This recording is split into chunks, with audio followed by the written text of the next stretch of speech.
Good morning বন্ধুরা, দেখতে পাচ্ছ আমরা নৈহাটি স্টেশনে দাঁড়িয়ে রয়েছি, কারণ আমার বাড়ি রানাঘাটে। আগের ব্লগে তোমাদের তো বলেই দিয়েছি আমরা 11:05 লালগোলা ধরে আমরা নৈহাটি স্টেশনে দাঁড়িয়ে রয়েছি, কারণ আমরা আর একটা ট্রেনের অপেক্ষা করে রয়েছি। সেটা হলো ব্যান্ডেল যাওয়ার ট্রেন ধরে আমরা হুগলিঘাটে নামবো। তা তোমাদের দাদার সাথে একে আমার হলো জায়ের ছেলে। আর যারা রানাঘাটের বাসিন্দা তারা তোমরা এইটা বেস্ট টাইম, তোমরা এই টাইমে আসতে পারো বন্ধুরা। তো দেখতেই পাচ্ছ আমরা এই হুগলিঘাটে যে নেমে পড়েছি। তো যাই হোক বন্ধুরা, তোমরা ব্যান্ডেল স্টেশনে কিভাবে পৌঁছাবে অনেকে তোমরা জানো না বন্ধুরা। ব্যান্ডেলে যাওয়ার জন্য ডাইরেক্ট ট্রেন রয়েছে, তোমরা চাইলেও হাওড়া বা শিয়ালদা থেকে ট্রেন ধরে ব্যান্ডেল খুব সহজে তোমরা পৌঁছে যেতে পারবে হুগলিঘাটে। তারপর স্টেশনে বাইরে বেরিয়ে দেখতে পাবে টোটো বা অটো স্ট্যান্ড। আমরা অলরেডি হুগলিঘাটে নেমে পড়েছি, দেখতেই পাচ্ছ বন্ধুরা। এবার যাবো। এই যে দেখতে পাচ্ছ কত বড় ব্রিজ। আমরা খানিকক্ষণ হেঁটে তারপরে একটা টোটো ধরে আমরা প্রথমে শুরু করব ইমামবাড়াতে। এই যে আমরা চলে এসেছি ইমামবাড়া। এটা হলো বাইরের দৃশ্য বন্ধুরা, কত বড় দেখো ইমামবাড়াটা। তো যতটা পারবো তোমাদেরকে ঘুরে ঘুরে ততটা দেখানোর চেষ্টা করব। এটা হলো বাইরের দৃশ্য বন্ধুরা, কত সুন্দর লাগছে বাইরে দেখতেই পাচ্ছ। এই ইমামবাড়া সুন্দর এবং ইন্টারেস্টিং, তো অবশ্যই এর থেকে ইন্টারেস্টিং এই জায়গার ইতিহাস। তো চলো এই ইতিহাস আমরা জেনে নিই। তো বিখ্যাত ইমামবাড়া তৈরি করেন মোহাম্মদ মহসিন। এই কাজ শুরু হয়েছিল 1841 সালে আর শেষ হয় 1861 সালে। তাহলে বুঝতেই পারছো বন্ধুরা, হুগলি এই ইমামবাড়া তৈরি করতে সময় লেগে গিয়েছিল প্রায় 20 বছর। ইমামবাড়ার ভিতরে প্রতিটা কাজ এত সুন্দর আর এত নিখুঁত, দেখেই বোঝা যায় কতটা ভালোবাসা দিয়ে তৈরি করা হয়েছে এটাকে। আর একটা কথা বলতে চাই বন্ধুরা, এই ইমামবাড়ার ভিতরে ঢুকতে টিকিটের মূল্য রেখেছিল 10 টাকা করে। তো দেখতেই পাচ্ছ বড় বড় সাইনবোর্ডে সব কিছু এই সম্পর্কে লেখা আছে বন্ধুরা। তোমরা যখন আসবে এখানে তোমরা নিজেরাই পড়ে নিতে পারবে এই সম্বন্ধে কি লেখা আছে। তো দেখতেই পাচ্ছ ভিতরটা কত সুন্দর, আর এই লেখাগুলো বড় বড় অক্ষরে লেখা আছে, দেখতেই পাচ্ছ।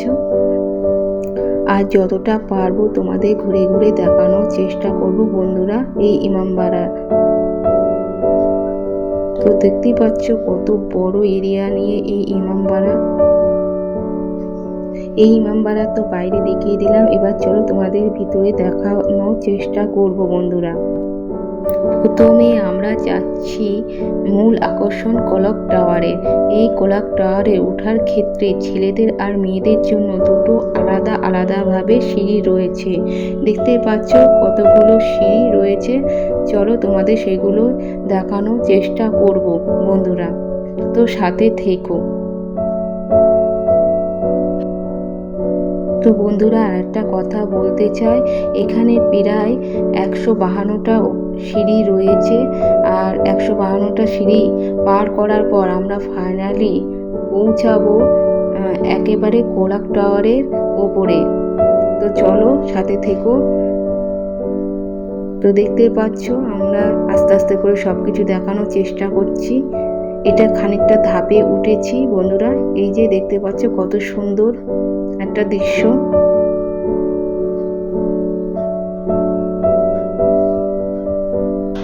এই যে বিশাল ঘোড়াটা রয়েছে, এই গাড়ির ওজন প্রায় 20 কেজি। সেই কারণে একজন না দুজন লাগে ওইটাকে দম দিতে বন্ধুরা। এই যে দেখতে পাচ্ছ সেটাই দেখিয়ে দিলাম তোমাদেরকে।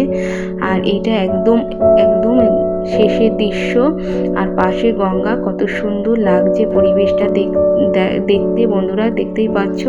আর যতটা পারবো তোমাদেরকে চেষ্টা করব ঘুরে ঘুরে দেখানো, তো সাথে থেকো।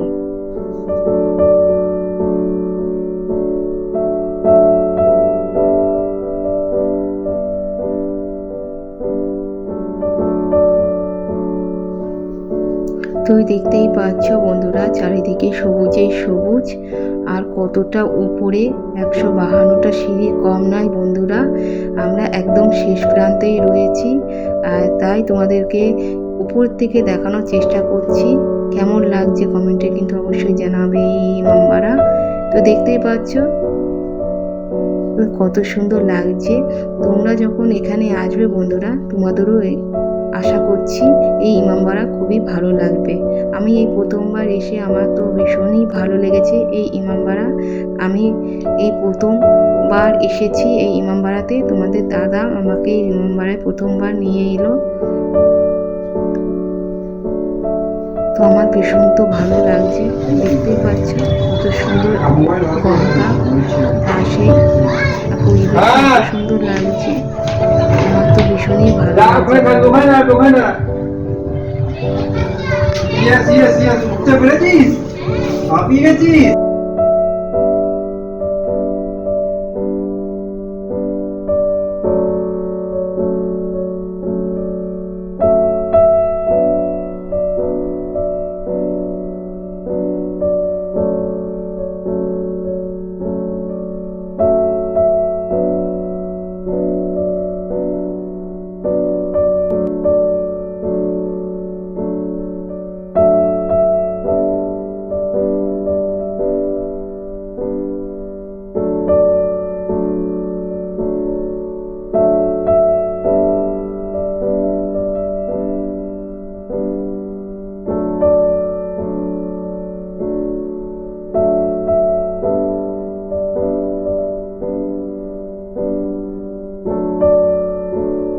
তো বন্ধুরা আমরা ফাইনালি নিচে চলে আসলাম। আর একটা কথা বলতে চাই বন্ধুরা, এখানে একটা উপাসনা ঘর রয়েছে, কিন্তু এখানে ভিডিও কল করাও যায় না, ফটোগ্রাফি বা ভিডিও কল করা যায় না, তাই তোমাদের সাথে শেয়ার করতে পারলাম না। তো চলো বন্ধুরা, আরও অনেক কিছু আছে, সেগুলো তোমাদেরকে দেখাবো, সাথে থেকো। তো দেখতে পাচ্ছ এটা আর একটা সাইড। চলো যতটা পারবো ঘুরে ঘুরে তোমাদের দেখানোর চেষ্টা করব।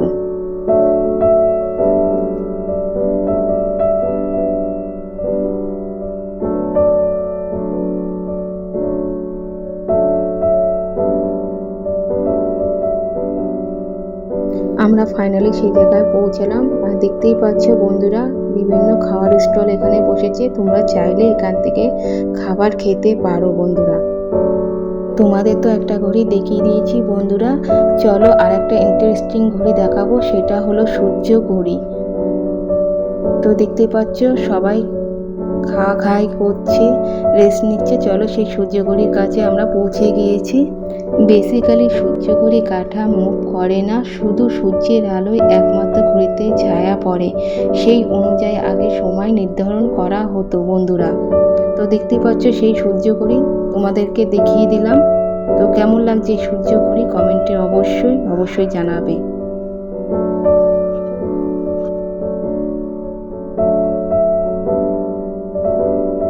এই সূর্য ঘড়ির পাশে দেখতে পাচ্ছ ভীষণ একটা বড় গঙ্গা। তো গঙ্গাটা এত সুন্দর লাগছে। তো বন্ধুরা একটা কথা বলতে চাই, এই কথাটাই বন্ধুরা, তো এই গঙ্গাতে নৌকা আছে, তোমরা নৌকায় চেপে ব্যান্ডেল চার্চে যেতে পারো। মোটামুটি এখানে নৌকার ভাড়া 70 টাকা করে পড়তে পারে বন্ধুরা। দেখতে পাচ্ছ চারিদিকটা কত সবুজে সবুজ আর কত নিরিবিলি।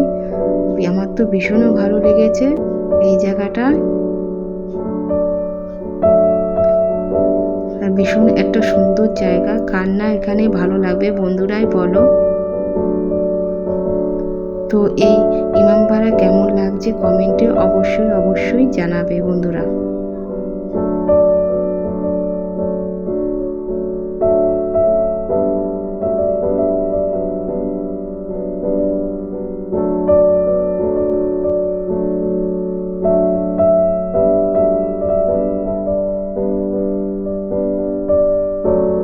আবার আমরা আরেক জায়গায় চলে এসেছি, এটা হলো ব্যান্ডেল চার্চ বন্ধুরা। ব্যান্ডেল নামটা শুনলেই যে জায়গাটার কথা প্রথমে মাথায় আসে সেটা হলো ব্যান্ডেল চার্চ। এই যে ব্যান্ডেল চার্চের গেটটা দেখতে পাচ্ছ। চলো এবার ভিতরে ঢোকা যাক।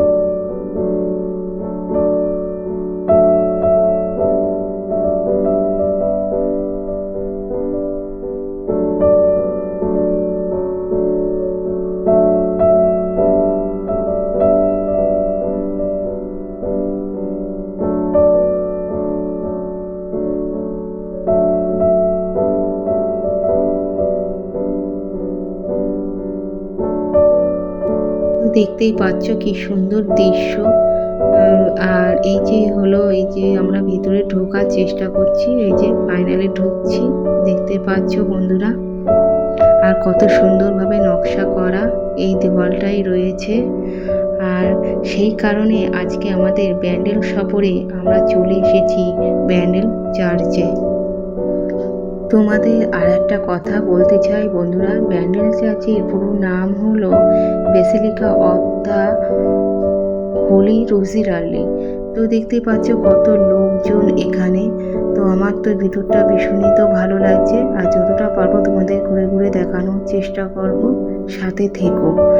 তো দেখতে পাচ্ছ বন্ধুরা, সাইনবোর্ডে ভালোভাবে লেখা আছে, তোমরা যখন এখানে আসবে তোমরা নিজেরাই পড়ে নিতে পারবে বন্ধুরা। চারিদিকে সবুজে সবুজ বন্ধুরা। আর এটা ভীষণ একটা বড় এরিয়া নিয়ে এই চার্চটা, দেখতেই পাচ্ছ। তো বন্ধুরা, পশ্চিমবঙ্গে প্রাচীনতম চার্চগুলির মধ্যে এটা অন্যতম। 1599 সালে পর্তুগিজরা এই চার্চ নির্মাণ করলেও 1632 সালে মঙ্গলরা চার্চটা ধ্বংস করে দেয়। তো দেখতেই পাচ্ছ এর ভিতরে বিভিন্ন সাইনবোর্ডে সব কিছু তথ্য লেখা আছে, তোমরা যখন এখানে আসবে ভালোভাবে দেখে পড়ে নিতে পারবে বন্ধুরা। তো দেখতেই পাচ্ছ এটা বিশাল বড় জাহাজের মাস্তুল আর বিভিন্ন যন্ত্রপাতি দেখতেই পাচ্ছ। এই যে কত সুন্দর পেন্টিং করাও আছে। আমার তো ভিতরটা ভীষণই ভালো লেগেছে বন্ধুরা। আর তোমাদের কেমন লাগলো কমেন্টে অবশ্যই জানিও। তো দেখতেই পাচ্ছ বিভিন্ন তথ্য এখানে লেখা রয়েছে।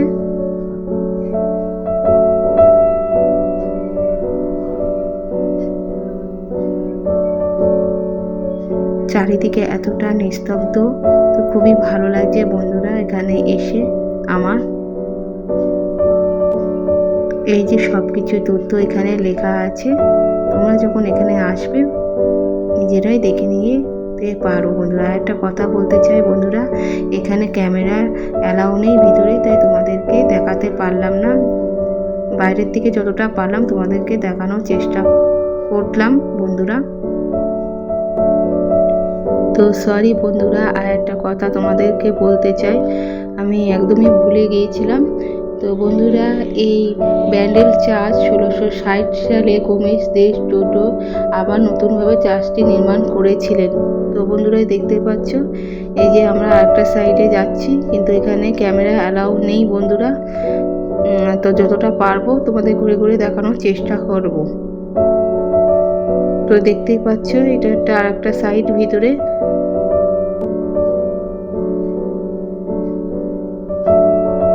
সব কিছু এই লেখা আছে তথ্য এখানকার।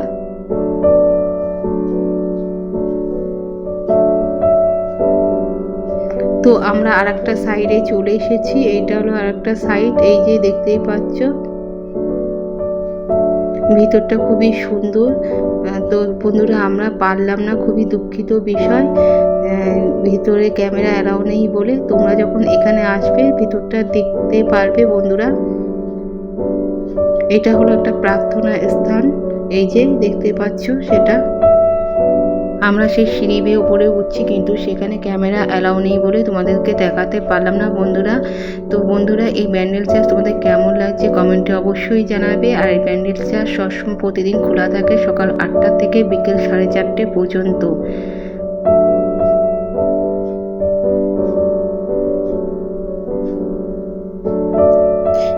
তো বন্ধুরা, আমরা আর এক জায়গায় চলে এসেছি। এটা ভীষণ বড় একটা রাজবাড়ির গেট। এটা কোন জায়গায় সব কিছুই তোমাদের সাথে শেয়ার করব। চলো যতটা পাচ্ছি দেখো, তোমাদের ঘুরে ঘুরে দেখানোর চেষ্টা করছি। কত বড় বাড়ির গেট দেখতেই পাচ্ছ, আর অনেক পুরনো এই রাজবাড়ির গেটটা। আর সামনে বিভিন্ন ফুলের ডালাও আছে, তোমরা চাইলে এখান থেকে ডালা নিয়ে পুজো দিতে পারবে বন্ধুরা।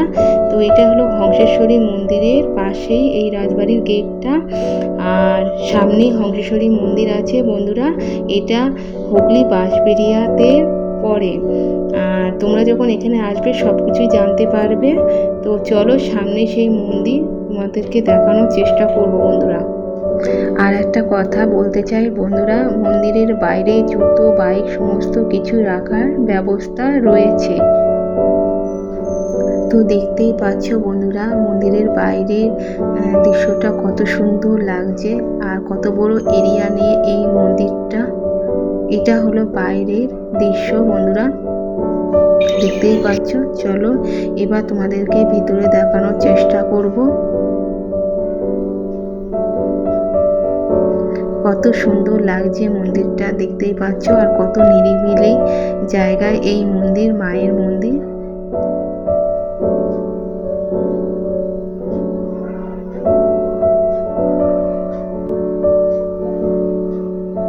এটা খুব সুন্দর অনুভূতি লাগছে মায়ের কাছে এসে বন্ধুরা। তোমরা যখন এখানে আসবে তোমাদেরও খুবই ভালো লাগবে।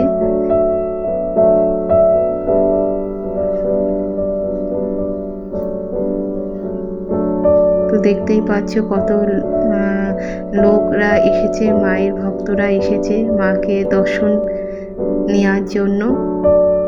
আর সামনে একটা মায়ের ফুল দিয়ে সাজানো রয়েছে, দেখতে পাচ্ছ কত সুন্দর লাগছে। আর এই যে মায়ের মুখ কত সুন্দর। তো চলো তোমাদেরকে যতটা পারবো ঘুরে ঘুরে দেখানোর চেষ্টা করব বন্ধুরা।